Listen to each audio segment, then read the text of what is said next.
Boa tarde, criança. A nossa aulinha aqui de ciência chegando.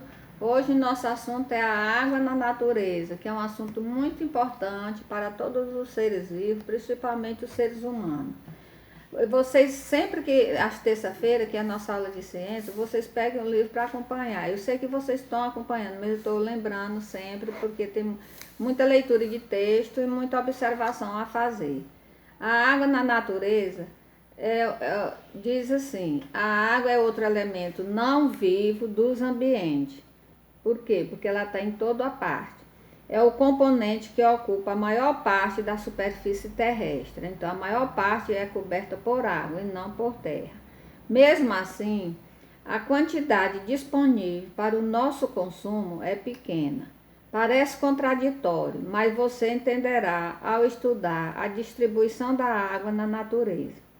O esquema a seguir, que tem aqui no livro, que vocês com certeza estão observando, representa de que modo a água salgada e a água doce estão distribuídas na Terra. Eu fiz o gráficozinho, que depois vocês já devem ter observado, e no livro, no texto do livro diz: distribuição proporcional da água salgada e da água doce na Terra.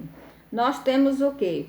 0,3% de água doce nos rios e lagos. É só a água disponível que tem para nosso consumo. Olha o tanto que é pouco. Por isso que nós devemos conservar os rios, lagos.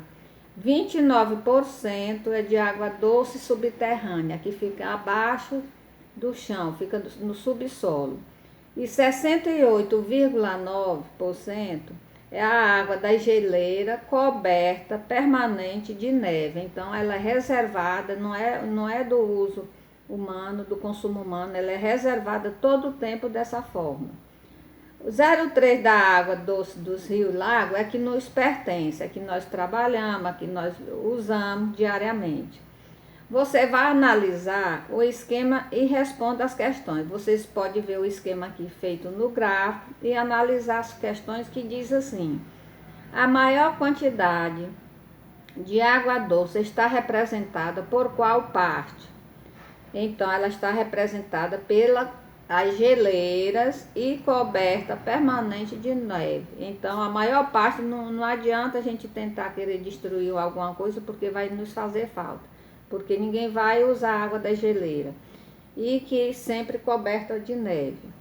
Essa água está qual estado físico? Porque vocês sabem que a água tem os estados físicos. Ela está em estado sólido, porque o gelo ele fica em estado sólido.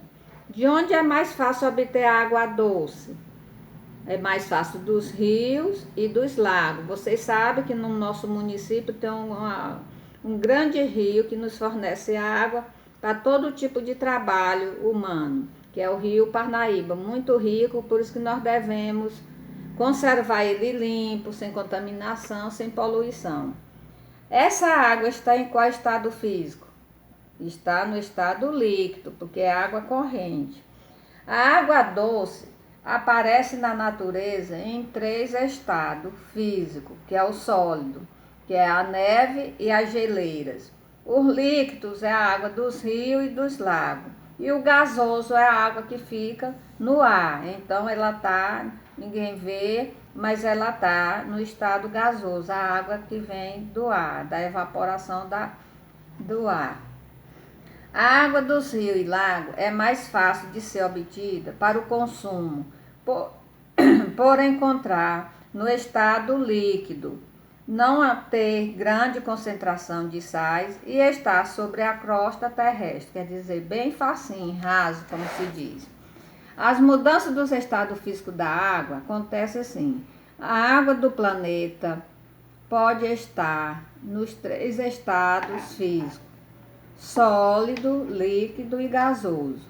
Dependendo da temperatura, a água pode passar de um estado físico para outro. Aqui tem uma atividadezinha que vocês vão responder também, que ela é muito interessante. Vocês podem até fazer o testezinho no dia a dia, que eu acho que vocês já sabem e já fizeram. Descrever algumas situações em que envolve o estado físico da água. Qual é a situação? Vamos ver. Escreva a atitude que você deve tomar para conseguir o que quer. Amanhã, cedo, precisamos colocar gelo na caixa de isopor para manter os sucos frescos. Vocês vão passeio, querem o suco fresquinho, né? Geladinho. O que é que vocês vão fazer para obter? Encher as forminhas de água e colocar no congelador. Vocês podem usar o copo descartável, que no dia para outro amanhece congelado. Então aí já mudou o estado líquido para o sólido. Outra pergunta: quero beber a água da garrafa que foi deixada no congelador a noite inteira. Como é que você vai beber essa água se ela ficou no congelador? Deixar a garrafa de água fora do congelador um tempo até que o gelo derreta e volte a ser água líquida. Quer dizer, ela está no estado sólido e ela vai voltar para o estado líquido. Se não for, você não bebe. Você percebeu as transformações que ocorreram nas situações descritas? Eu acho que vocês perceberam. O que causou cada uma delas? Escrever a resposta ou falar a resposta. Vocês deverão saber que o frio do congelador congelou a água e o aumento da temperatura fez o gelo derreter. Você botou as forminhas no congelador, congelou. Do líquido passou para o sólido. E a água da garrafa você tirou do dia para outro, ela derreteu, então saiu do sólido para o líquido. A água da roupa e da poça somente secarão se estiver fazendo sol? Será se é? Você só seca sua roupinha se estiver fazendo sol? A água da roupa e da poça evapora independente da presença do sol, só com o vento. Botando ela no varal, ela seca. No período chuvoso, muitas vezes não tem sol e a roupa seca. É mais lento, mas acontece. Então, o calor do sol, ao aquecer a água, favorece o que ela evapore. Vai aquecendo, ela vai evaporando. Acrescente que o sol e outros fatores que contribuem para a evaporação é o vento, a umidade do ar e a área de dispersão da água, quer dizer, vai dispersando, se afastando. Quanto menor a taxa de umidade do ar, mais seco é o clima. É o que acontece com o nosso Piauí, nossa cidade. O que favorece a evaporação. Quanto mais acontece a umidade, mais evapora, então acaba esquentando a temperatura. Por sua vez, quanto maior a área de dispersão, mais rapidamente ela evapora. Por exemplo, se colocar o volume de água da poça dentro de um copo, ela demora mais para evaporar do que quando esparramada, quer dizer, espalhada. Ela espalhada, ela seca mais rápido. Então, foi isso. Aqui vocês vão ver o gráfico que eu ampliei aqui. Aqui a 68,9, e a maior parte da água está na geleira e coberta permanentemente de neve. 0,3% de água doce dos rios e lagos, que é a nossa água humana que nós utilizamos.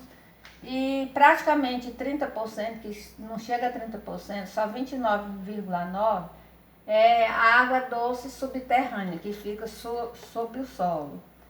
E 0,9% é a umidade do solo, o vapor da água no ar, vai evaporando, só essa quantidade. Então aqui vocês verem o gráfico, observe bem e faça a tarefa. A tarefa é essa aqui da página 98. Vocês estão me devendo alguma coisa, eu quero que vocês coloquem no zap, que a participação eu quero de todos. E até a próxima.